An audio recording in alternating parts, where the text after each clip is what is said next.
Hello, my name is Gwendolyn Kukel, and I am a Master of Social Work student at Grand Canyon University. I am currently enrolled in a class called Diversity and Social Justice in Social Work, which explores the foundation of knowledge needed to successfully engage diverse populations and advance social justice in our social work practice.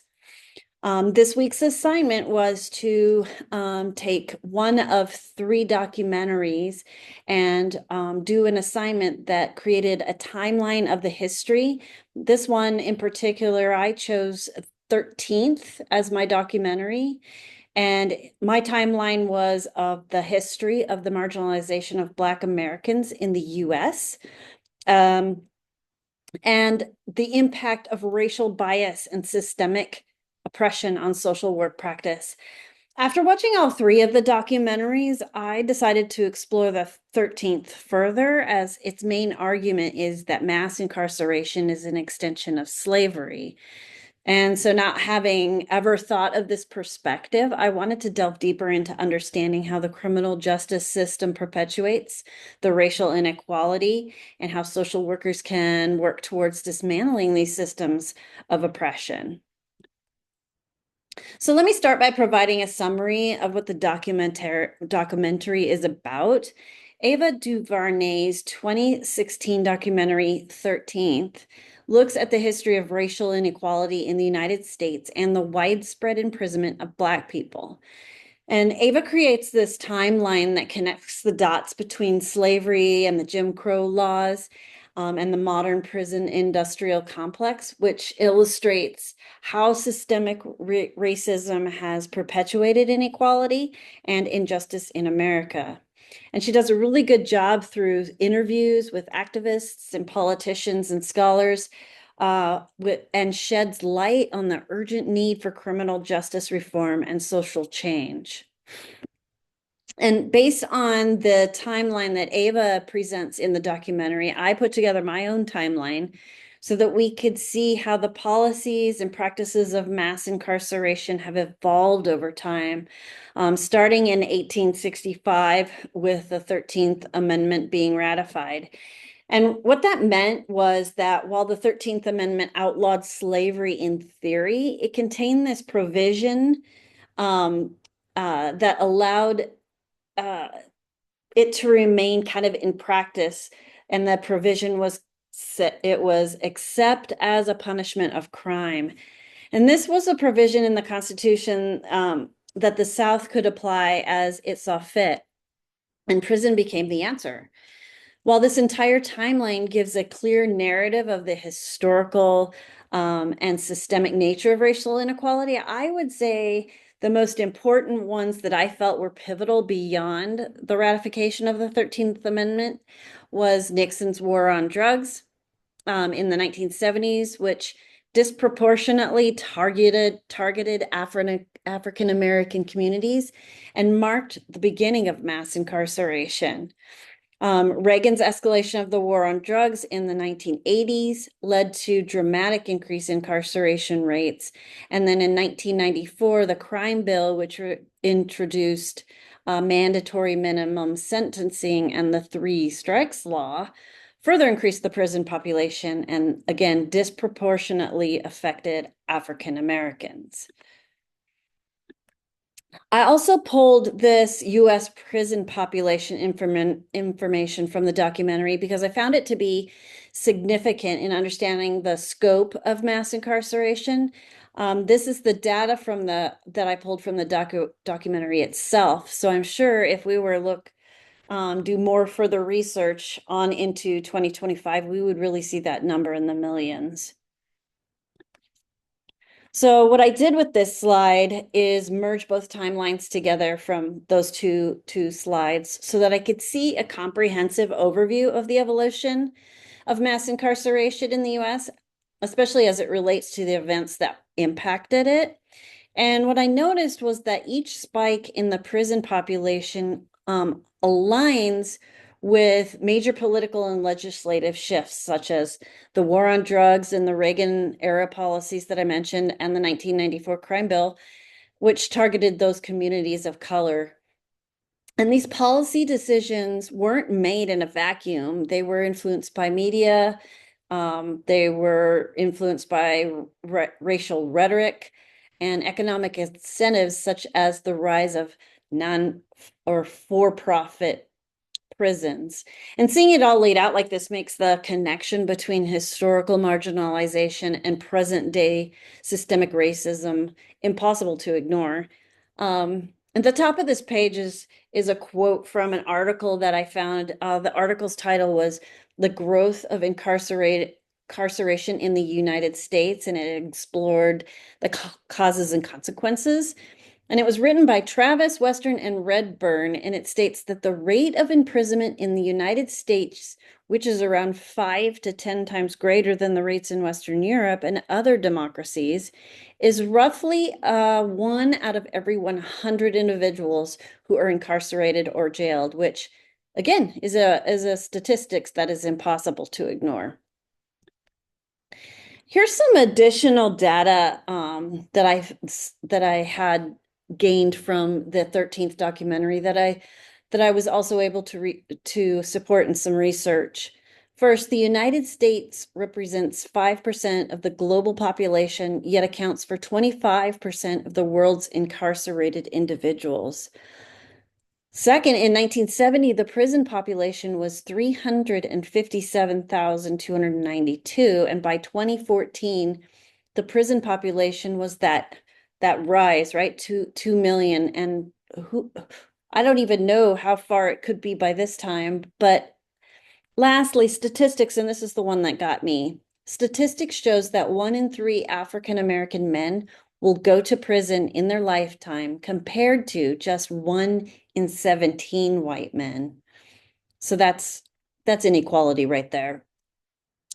Listed on this slide are some of the major issues that Ava presented in this documentary. I'll try to go through these quickly. Starting at the top row is the loophole in the 13th Amendment that we were talking about. And the issue with that 13th Amendment loophole is that it abolished slavery except as punishment for a crime. And so this created a legal pathway, if for lack of a better way to describe it, for the mass criminalization and exploitation of Black Americans through prison labor. And after slavery was abolished, Southern states used Black codes to arrest Black people for minor infractions such as, loitering or vagrancy. And the impact of these arrests allowed states to lease out prisoners to plantations and corporations, which ultimately is a continuation of slavery, but under another name. And the issues with the Jim Crow and segregation laws was that racial segregation laws legally marginalized Black Americans and maintained white supremacy. This enforced racial hierarchies and deepened economic and social disparities. The war on drugs and tough on crime policies created issues with the political rhetoric, especially under Nixon and Reagan, because it criminalized Black communities through drug laws and police militarization, causing massive increases in arrests and prison sentences, again, disproportionately targeting the Black and brown Americans. So let's move on to the next row, which is mandatory minimum sentences and the 1994 crime bill. The issue here is that sentencing laws removed judicial discretion and affected minority communities such as the Blacks. And the impact was explosive growth of the prison population and an erosion of rehabilitation opportunities. Next is the media representation and the criminalization of Blackness. Unfortunately, the news and the media often portray Black men as inherently dangerous or criminal, often stigmatizing them as with labels such as, thugs or animal-like, evil. And my favorite from the documentary was super predators. So inappropriate. The impact was that it reinforced public fear, and it supported punitive policy, and it dehumanized the entire community. The issue with the corporate profiteering and private prison companies and lobbying groups such as ALEC, they benefited financially from incarceration through contracts, surveillance, and prison labor. So this had an impact on incarceration rates too, because economically incentivized, it was leading to policies that prioritized profit over people. And last issue is the disenfranchisement and loss of civil rights because incarcerated individuals, especially Black men, lose the right to vote and access to housing and jobs and education. And honestly, this is how the cycles of poverty, marginalization, and exclusion from civil life gets created. So, what is the impact on social work practice, especially if these issues remain unaddressed, which many have? And these are the three that I think are the most important considerations.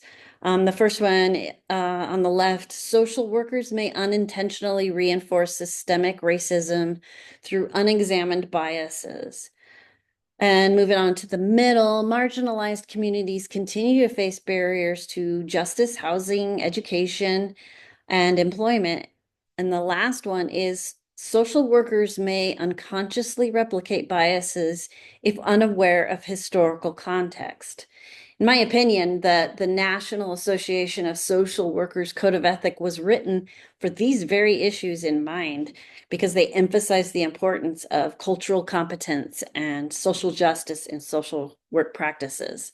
I think specifically the standard that comes to mind is, I think it's standard 1.05, which is the cultural competence and social diversity standard, which highlights the need for social workers to be able to see both the similarities and the differences between the values and practices of the dominant society and the values and practices of the historically oppressed, marginalized, and underserved communities. And additionally, I think it's 4.01 regarding social and political action. It encourages social workers to advocate for social change to address systemic injustices. And to me, that is what is calling us to help as social workers to stop marginalization in any form. So I want to briefly mention how I think social workers can apply the code of ethics to their field practice. Culturally competent care is my immediate go-to when we're talking about marginalization. We need to know historical trauma, language sensitivities, and legal barriers, all of which can help them address any systemic issues that our clients might be experiencing. Policy advocacy is important because it helps to address discriminatory practices and policies, and especially support for decarceration.